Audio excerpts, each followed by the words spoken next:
that was a very humbling introduction, so thank you very much. As Professor Sani mentioned, we have known each other for many, many years, and I have had the pleasure of meeting him off and on, not quite as regularly since he moved back to India. So it is indeed my pleasure, and I thank you all for inviting me here to talk about some of the work that we are doing at Purdue University. Today I thought I'll share with you the work that we are doing in terms of profitability and how can we improve the profitability of the company. So just as the word stands is the ability to generate profit. But before I do that, let me ask you all a question. Do you know where Purdue University is? Calumet. Where? Calumet. Calumet? No. Well, that's part of Purdue, but Indiana? Okay, good, good. So I'm glad many of you know. Let me see if I can work this thing. There we go. So this is, of course, the map of the United States, and where we are is in a state called Indiana, so you are quite right, and in a city called West Lafayette. So it's a very small city. It's all university town, and we have it's a twin city, Lafayette on one side, West Lafayette on the other side, and a total population of about roughly 200,000 people. And on the west side, where the university is located, the population is about 55,000. So you can imagine that when 30,000 students leave for vacations, we have the whole city to ourselves. So it's very nice. So it's a good place. And here are some pictures that I thought I'll share with you. This is what you see here is the engineering quad, and this is one of the famous fountains that we have in the middle of the campus. And the tradition goes that when you graduate, you walk through the fountain. So not anymore, but people used to do that before. Well, so to give you a little bit of introduction of what Purdue is all about, we have about 13 different programs of engineering within Purdue University. And as you can see, I'm of course part of construction engineering and management. We are a separate unit within College of Engineering. And I'm also a faculty on civil engineering, so I sort of representing 2 of those 13 different programs. But the good part is that all of these 13 are top-ranked programs in the world and in the country, of course. So we are very, very fortunate to be associated with it. We were established about 38 years ago as a separate division of construction engineering and management. And it all started because the industry came and requested the university at that time that they needed to have a program where we generate students with special expertise in construction, engineering, and management.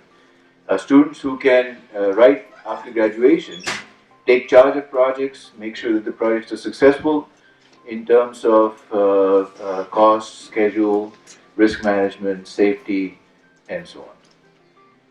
We have one of the largest faculty in construction engineering in the country. As you can see, we have a mixed faculty in terms of tenure track, faculty of engineering practice, and so on. The way that we are structured is that 80% of our curriculum is engineering and 20% is management program. So that's why the construction engineering and management as a combination. Our faculty, of course, have a combination of, as you saw earlier, research-based and also industry practicing faculty. We also offer minor in construction engineering and management that is available to all different students from other areas of engineering. And this is the undergraduate program. Yes, this is the undergraduate program. And one of the main things that we have, which has become a mainstay for our program, is a 12-week internship. We place all our students with industry every year that they are with us for 12 weeks during summer. So at Purdue, first year engineering is common, so they come to professional schools only during their second, third, and fourth year. So they are with us for 3 years, so they will go for 3 summers to work with the company for 12 weeks each summer. And you can imagine that by the time they graduate, they all have jobs in hand. companies know what they're capable of doing. So it's a very good program in terms of placement. In terms of graduate program, we're also very well placed. Some of the peers that we count as peers would be Stanford, UIUC, Berkeley, UT Austin, and so on. And so if I go to conferences and I ask people, okay, how many of you graduated from Purdue, I'll at least see, 4 or 5 hands go up, if not more. So that's always encouraging. In terms of research, our faculty are very active in research. As you can see, a number of areas are getting covered. Working in augmented reality, virtual reality, contract management, risk and international construction, dispute resolution, infrastructure management, energy efficient buildings, project management, decision making, strategic planning, and so on. So there are a lot of different areas that our faculty are involved with. As was introduced before, I think Nikhil, is that the name, right? So I think Nikhil mentioned that the name of my lab is Spark. The name actually came from the students. So it was my students who decided that that's how we want to be called. Because the nature of research that we do is related to profitability, so profitability and risk. So it sort of fit together, so they call it Solutions for Profitability and Assessment of Risk in Construction. So that's the reason why it's called Spark, with a C. These are some of the research areas that my group focuses in. So you can see we look into infrastructure management, housing industry, disaster risk reduction, profitability and strategic planning, international construction, and then my last bucket, I call it contemporary issues, which is that any area that is of interest is contemporary at that present time.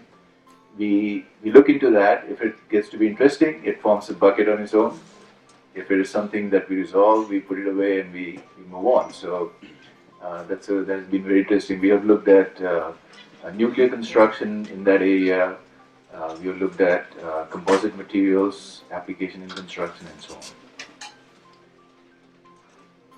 So this has been the progress of research in my lab over the years. But today I thought that I would talk about one aspect of it, which is profitability, and share with you what work we have done, what work is currently going on within my group. So to start with a little bit of background, which I'm sure many of you know and realize, that construction industry is very unique. We produce a unique product. Every project we say is a new project. It might be the same building, but the problems in that project are unique by themselves. So it's a unique project. We don't work with centralized production, as you would see in manufacturing. So there are, of course, instances where we have manufactured housing, and we have production lines for manufactured housing. But on a typical construction project, you would not find centralized production as you would find in manufacturing, for instance. So that creates a bit of a problem for us. Of course, we have used modularization over the years. We have used precast materials, precast panels, over the years. So there are ways of mechanizing, but it's not a nature of our business in terms of construction projects. So that is also different. We have very unique payment terms, as you know, that depends on how much progress we make. Payment are tied to that, and also depends on the type of contract and so on and so forth. We also use heavy use of subcontractors, so that in itself can go bad if it was to go bad and ill-managed.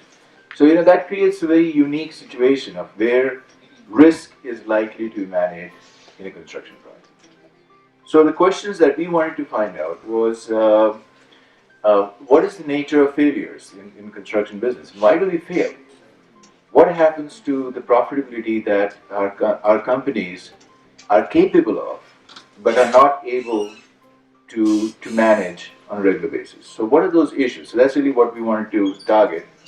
And so we said, well, we need to be able to effectively forecast the financial outcome of our projects. If I know that I have bid 5% profit in that particular project, am I really making 5%? How can I track the progress of my profit on a particular project, and also at the end of the year, whatever that fiscal year is, that how much profit did my company make as a whole. Not only the project, but the company as a whole. And I'll explain that point just in a second. Um, Also, the problem in our industry is because of lack of liquidity as well. Many contractors, you will find that they're working from project to project, and cash flow becomes a major issue that we need to be very careful about in how projects are going to unfold, how successful they're going to be, what type of risk you're likely to face, and so on. The question is, are the cost centers and profit centers working effectively? So you might have bid 5 or 10% on a profit center, and it might be doing great. But if the cost center that's supposed to give you the help to make that successful, if that relationship is not good, then you may not actually be making that 5 or 10% on a particular project. So the question is, how do we find out what the reality is in a particular company? So that's what these 5 steps take you through and identify what are the different issues. So just to illustrate that point further, what you see on the screen over there is, I think I should point it here. You have the structure. I'm not sure if you can see it, but what this box here represents are all the departments or units within a company. So as I said, you could be having your accounting, your human resources, your equipment management. You could have your bidding department, your estimating department. These are all your cost centers interacting with the different projects that you have been successful in procuring. In addition to that, you could have external entities, so your financial institution that is extending the loan to you to run the projects, the owners that you're working with, the subcontractors, the suppliers, the vendors, and so on. And the figure that you see next to that is really breaking that down into what are the different cost centers and profit centers. Now, clearly, within that environment, you're going to have different type of relationships. So a cost center might relate to a cost center. Cost center would relate to a profit center. A profit center might relate to another profit center. So these are different type of relationships that you can have. So as you can see, of course, from these figures, these are all your cost centers. These are your profit centers interacting with each other. And this is a profit center interacting with cost centers and so on. So what we wanted to do through this work was to determine that if these are the nature of relationships within your organization, how are they functioning? How effective are those relationships? And you can, I'm sure you will agree with me that if that relationship or that is not efficient, then something is going to suffer. That sufferance is going to add cost to your project. Now, if you have all done estimating or have some experience doing estimating, you know that when putting together an estimate, we make a lot of assumptions. Everything will go fine. This is the productivity we assume. This is how it is going to cost. This is how the weather is likely to be, etc., etc. We make a lot of assumptions, and we hope that those assumptions will come true when the project actually goes through the process. Now, within that, you will also agree that we probably don't say that our management is going to mess up. They're always going to make wrong decisions, right? We don't expect that. But nonetheless, decisions are made that go wrong and things don't work out the way we had planned. So the question is, how much is it impacting our profit? Are we actually making that 5% that I was talking about? So that's really what we are trying to understand through this research. So here's a little bit of unfolding of how the protocol works. Notice that these are different relationships, these are different entities that are working on a project. So this is your HR, this could be a project, accounting, equipment, and so on. This is your bidding department, design department, and so on. So the way it works is that, let's take one relationship here. So you see a 0 and a minus 1. So to keep it simple, a minus 1 indicates that's an arrow going into this design environment. that HR did not function effectively in their relationship with the design department. So because of that, there was some issue that we need to further investigate and identify where the problem was. So this is the first set of analysis. If it is a zero, zero indicates that everything was fine as was expected. If it were to be a plus, then plus would indicate that the relationship was much stronger or much better than what was expected at the planning stage. So that also tells you that there are some good practices that we must identify to take a final look at the situation and then determine what is working well, what is not working well.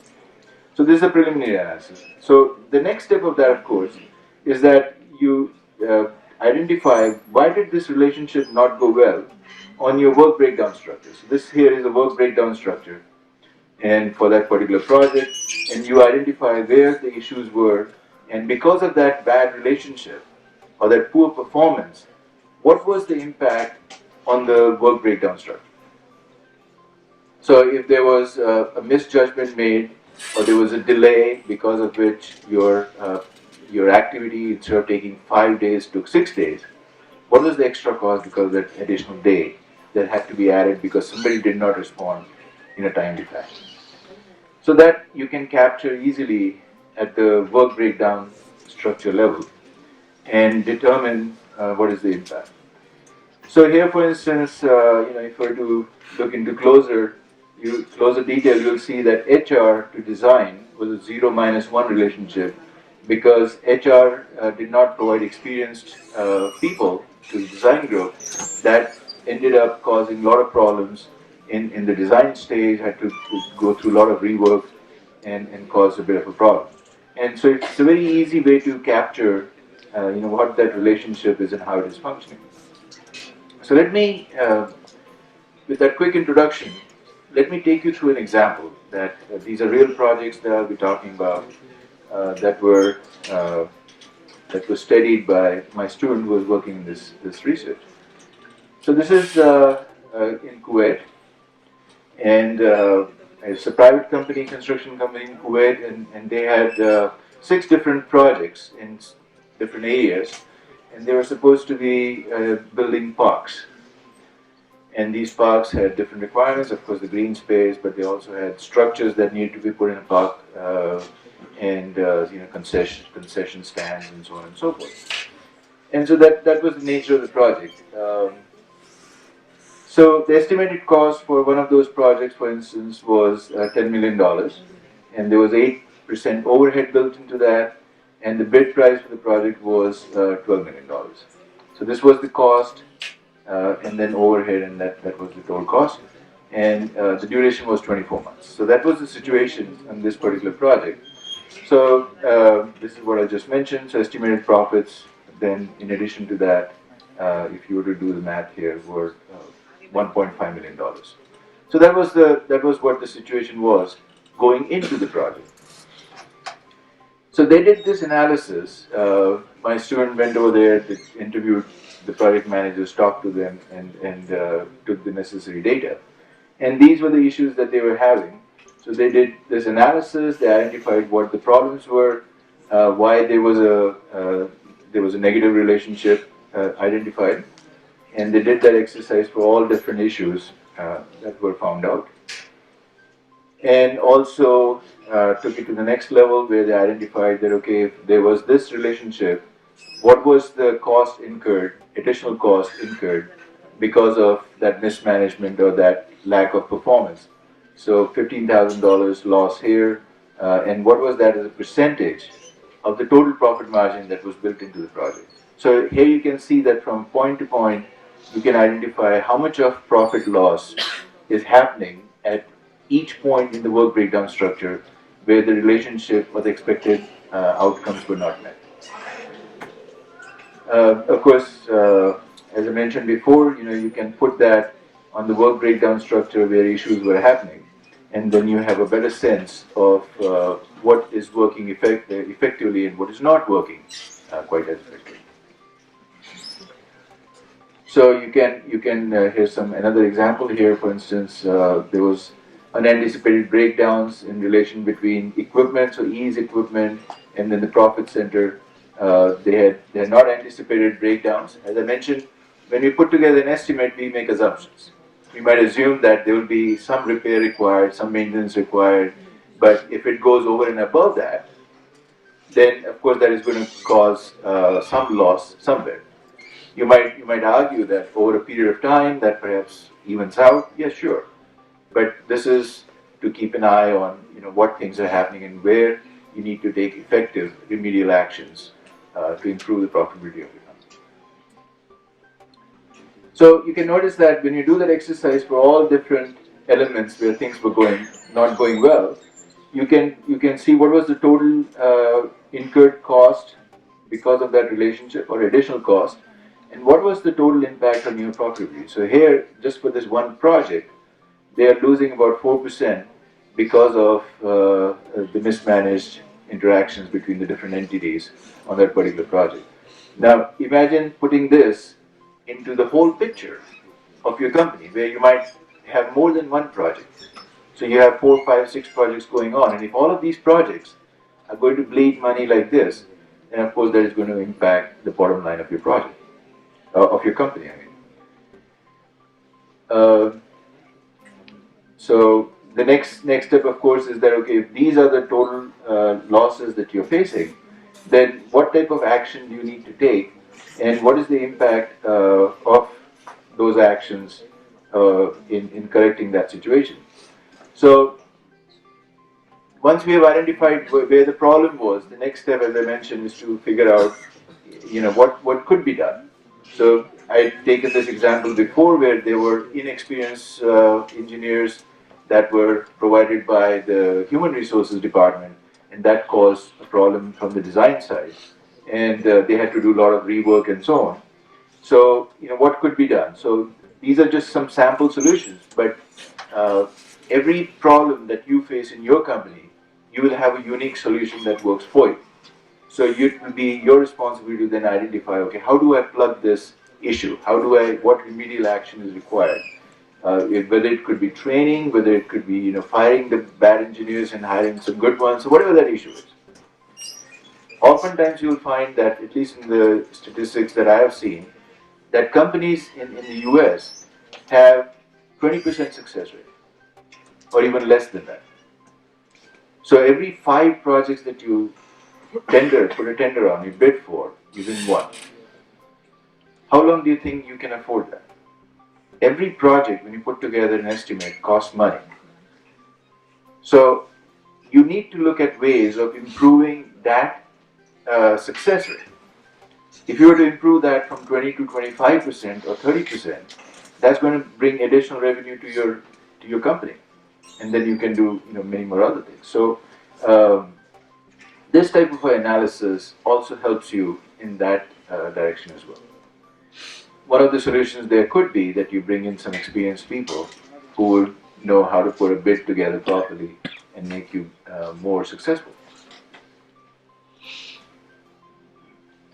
So here was another example where they had faced unanticipated breakdowns and they did not have a repair and maintenance strategy in that company. So the recommendation there was that they need to have a maintenance, repair, rehabilitation type of an activity going on, so that their equipment is well maintained. So as I mentioned, you can always use this protocol for identifying changes in profit margin, not only for that one project, but for your entire company portfolio. This would, of course, lead you to improve the overall profitability of your organization. As I mentioned, the word profitability is the ability to generate profit. And as I explained just now, if the units within your organization are not working effectively, then that is influencing the profitability of your company. Of course, it also helps you in putting together better cost estimates, because you now know the assumptions that you had made were not successful. So next time going around, you can tweak those based on your understanding of what the problems were. So it helps you prepare better cost estimates. And based on the nature or the relations that you have with the external entities. Remember, one of the figures I showed that there are internal entities, and then you're interacting with external entities as well.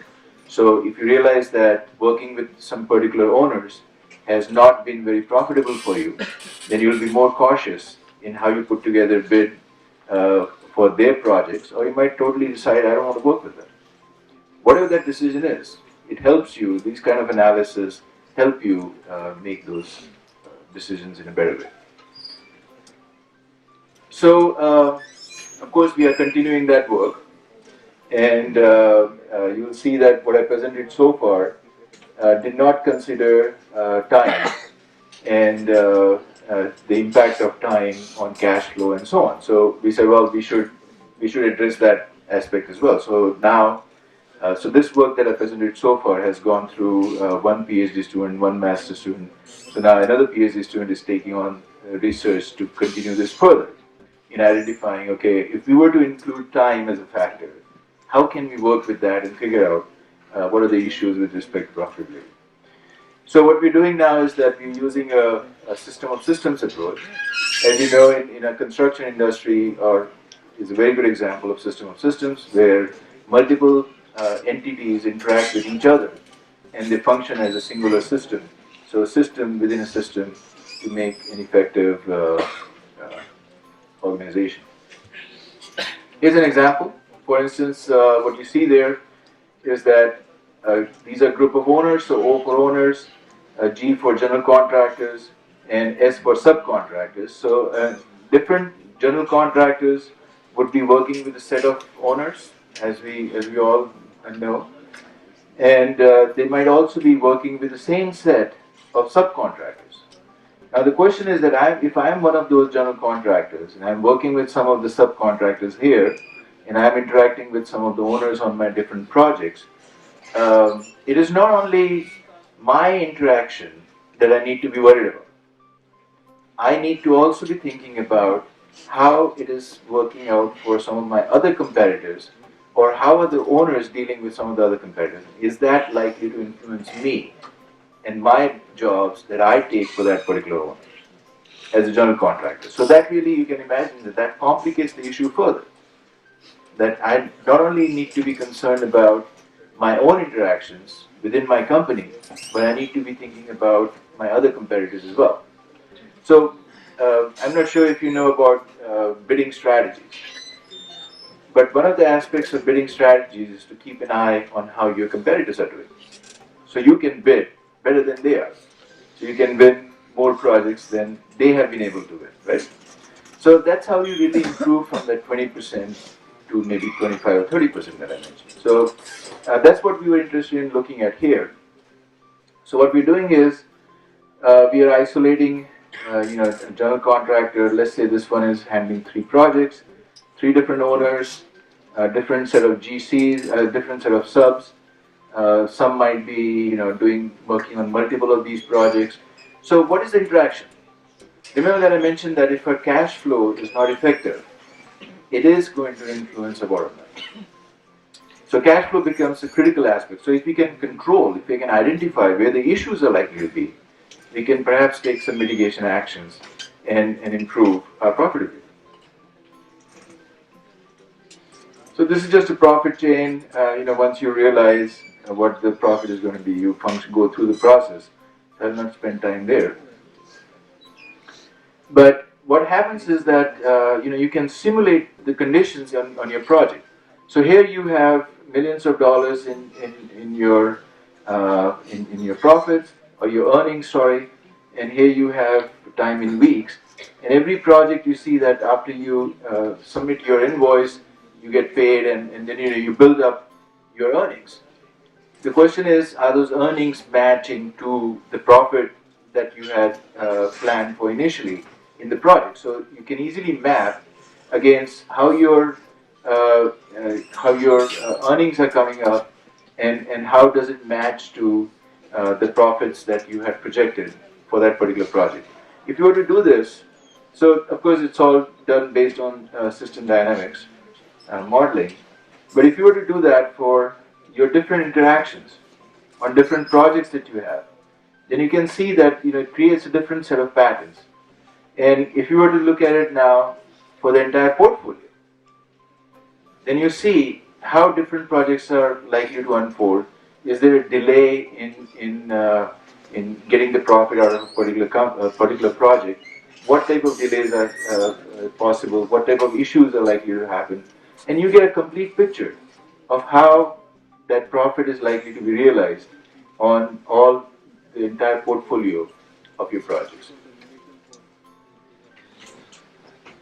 As I mentioned before, you can plot it for your entire firm. So this is unearned revenue. This is your earned revenue for current year, and so on. You can plot all of these and get a sense for how your company is performing with respect to what you had planned and how it is unfolding now in the future. So by putting that time element into the whole analysis.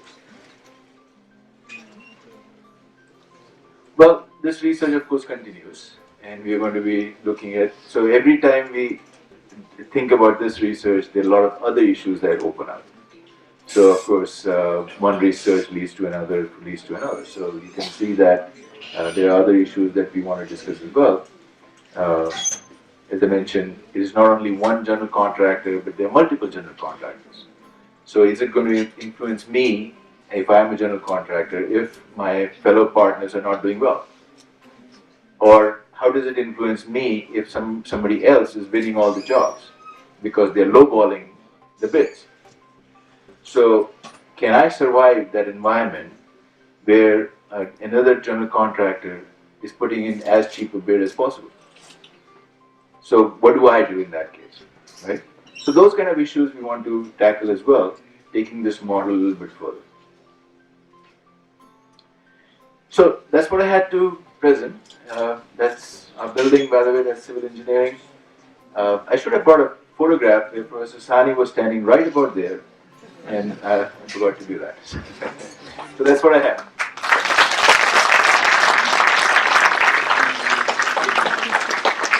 I'll be more than happy to answer any questions.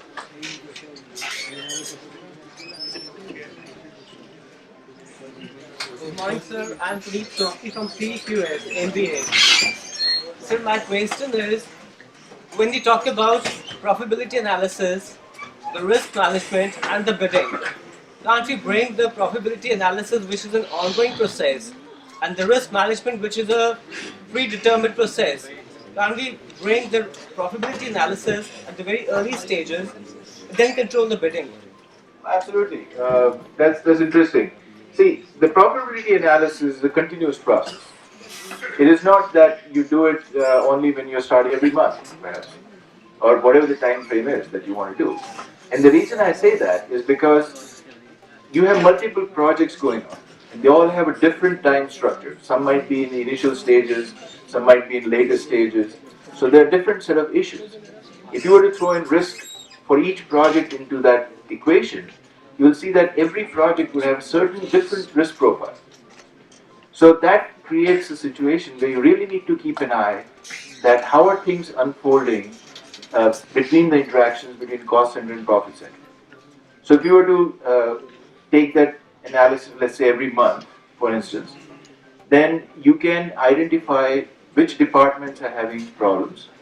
If you were to focus on that one particular department, you can identify which individual or individuals were dealing with that particular project. Why did things go wrong the way they did? So you can dig deeper and deeper if you can identify where the issues are spawning. So I personally recommend that this analysis be done as frequently as possible. Of course, merging with risk management. Thank you so much. Thank you, sir. I would like to ask two general questions, not specifically related to your topic, but generally in the construction industry.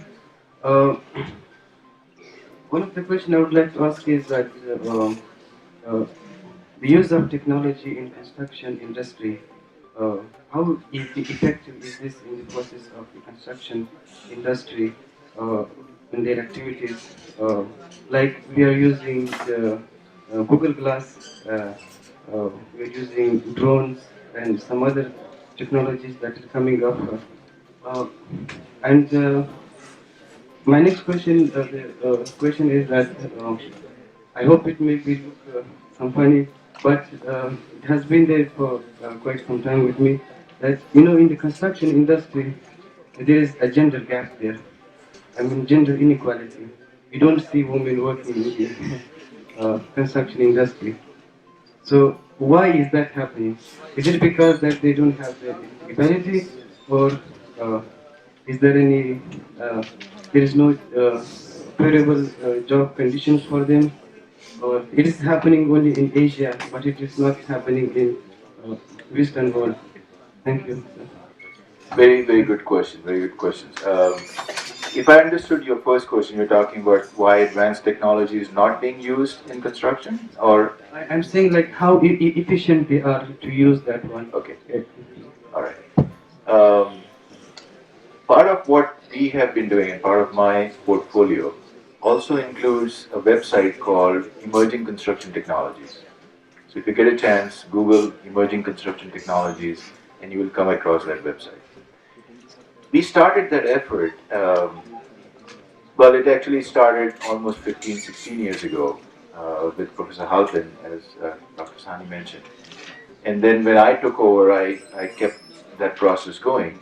And what we do in that website is that we identify what are the emerging technologies in construction.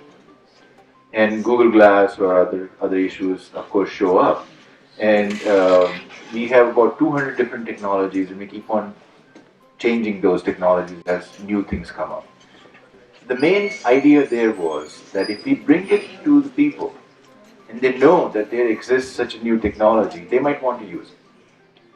So of course, we get 12,000 plus hits every month on that website. So it's very well received across the board.